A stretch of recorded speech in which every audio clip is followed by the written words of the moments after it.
The horizon was tinged with red, and suddenly the sun appeared. The boy thought back to that conversation with his father and felt happy. He had already seen many castles and met many women, but none the equal of the one who awaited him several days hence. He owned a jacket, a book that he could trade for another, and a flock of sheep. But most importantly, he was able every day to live out his dream. If he were to tire of the Andalusian fields, he could sell his sheep and go to sea. And by the time that he had had enough of the sea, he would already have known other cities, other women, and other chances to be happy. I couldn't have found God in the seminary, he thought, as he looked at the sunrise. Whenever he could, he sought out a new road to travel. He had never been to that ruined church before, in spite of having travelled through those parts many times. The world was huge and inexhaustible, and he had only to allow his sheep to set the route for a while, and he would discover other interesting things. The problem is, they don't even realise that they're walking a new road every day. They don't see the fields are new and the seasons change. All they think about is food and water. Maybe we're all that way, the boy mused.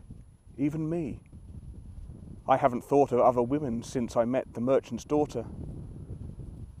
Looking at the sun, he calculated that he would reach Tarifa before midday. There he could exchange his book for a thicker one, fill his wine bottle, shave and have a haircut.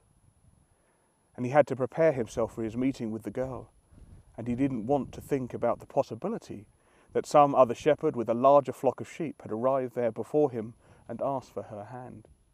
It's the possibility of having a dream come true that makes life interesting, he thought, as he looked again at the position of the sun and hurried his pace. He had suddenly remembered that in Tarifa there was an old woman who interpreted dreams. The old woman led the boy to a room at the back of her house. It was separated from her living room by a curtain of coloured beads. The room's furnishings consisted of a table, an image of the Sacred Heart of Jesus, and 2 chairs.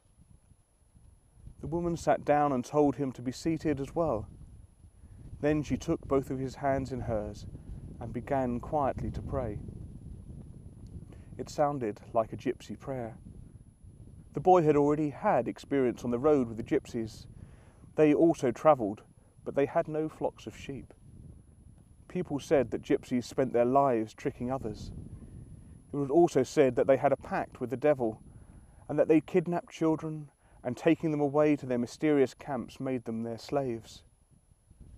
As a child, the boy had always been frightened to death that he would be captured by gypsies, and this childhood fear returned when the old woman took his hands in hers. But she had the Sacred Heart of Jesus there, he thought, trying to reassure himself. He didn't want his hand to begin trembling, showing the old woman that he was fearful. He recited an Our Father silently. Very interesting, said the woman, never taking her eyes from the boy's hands, and then she fell silent. The boy was becoming nervous, his hands began to tremble, and the woman sensed it. He quickly pulled his hands away. I didn't come here to have you read my palm, he said, already regretting having come. He thought for a moment that it would be better to pay her fee and leave without learning a thing, that he was giving too much importance to his recurrent dream. You came so that you could learn about your dreams, said the old woman, and dreams are the language of God. When he speaks in our language, I can interpret what he says. But if he speaks in the language of the soul, it is only you who can understand it. But whichever it is, I'm going to charge you for the consultation. Another trick, the boy thought, but he decided to take a chance.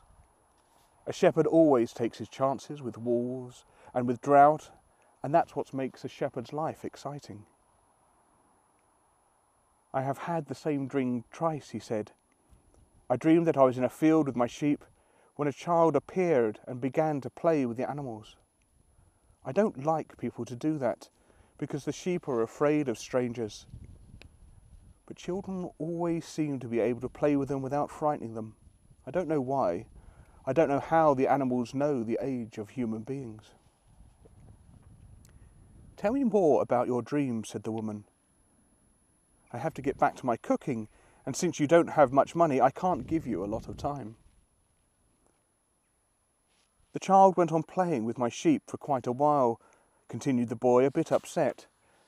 And suddenly the child took me by both hands and transported me to the Egyptian pyramids.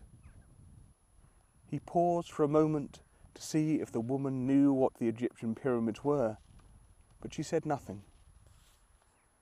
Then, at the Egyptian pyramids, he said the last 3 words slowly, so that the old woman would understand. The child said to me, "If you come here, you will find a hidden treasure." And just as she was about to show me the exact location, I woke up both times. The woman was silent for some time. Then again she took his hand and studied them carefully. "I'm not going to charge you anything now," she said, "but I want 1/10 of the treasure if you find it." The boy laughed out of happiness. He was going to be able to save a little money he had because of a dream about a hidden treasure. "Well, interpret the dream," he said. "First swear to me, swear that you will give me 1/10 of your treasure in exchange for what I am going to tell you." The shepherd swore that he would. The old man asked him again to swear again while looking at the image of the Sacred Heart of Jesus. "It's a dream in the language of the world," she said, "and I can interpret it, but the interpretation is very difficult. That's why I feel that I deserve part of what you find. And this is my interpretation. You must go to the pyramids in Egypt. I've never heard of them, but if it was a child who showed them to you, they exist. There you will find a treasure that will make you a rich man." The boy was surprised and then irritated. He didn't need to seek out the old woman for this. But then he remembered that he wasn't going to have to pay anything. "I didn't need to waste my time for this," he said. "I told you that your dream was a difficult one. It's the simple things in life that are the most extraordinary. Only wise men are able to understand them. And since I am not wise, I have had to learn other arts, such as reading of palms. Well, how am I going to get to Egypt? I only interpret dreams. I don't know how to turn them into reality. That's why I have to live off what my daughters provide me with. And what if I never get to Egypt? Then I don't get paid. It wouldn't be the first time." The woman told the boy to leave, saying she had already wasted too much time with him. So the boy was disappointed, and he decided that he would never again believe in dreams.